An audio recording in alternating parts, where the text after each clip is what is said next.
It's a horrifying experience for people to evacuate with babies. A pungent odor on Friday afternoon was the first sign that something was wrong. Last night we see some oil and some workers come down with lights and thing and they was cleaning up the river, but the oil spread all in the mangrove behind my house.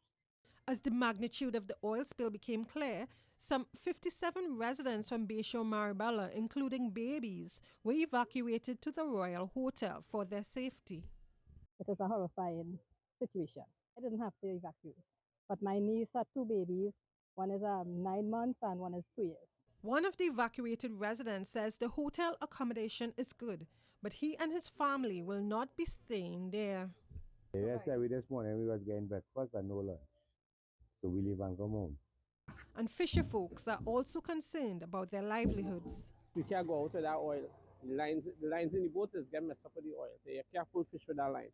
You have to throw away all that line. Now, Heritage Petroleum Company says the leak came from a ruptured 12-inch trunk pipeline along the Solomon-Houtre Highway near Taruba on Monday morning.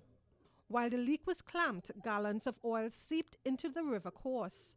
However, the company says containment booms were deployed with no indicators of oil impacting the marine environment. The good news is that we have no report of any serious injury or illnesses for anyone.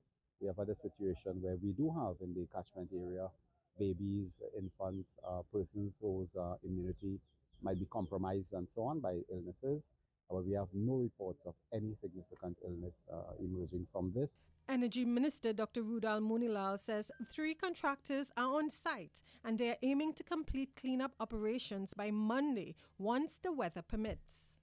The issues here will entail in the coming days a proper, complete cleanup and look at the damage that has been done. Clearly, it's a mangrove area, so there are issues with fisheries and livelihood and so on. There are also issues with the environment. And of course, we will want to finish this project quickly, this cleanup.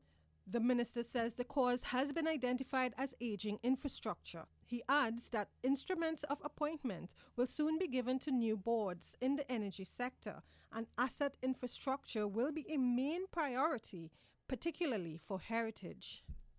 A lot of this infrastructure has to be replaced because what happened on Friday can happen any day again, given the infrastructure, given the integrity of the assets that are on the ground all over the country, not just in the Marabella area. Meanwhile, approximately 100 food hampers were also given out to residents in the area. Minister Munilal and his team, along with other officials, met with residents at the hotel. Sasha Wilson, CNC3 News.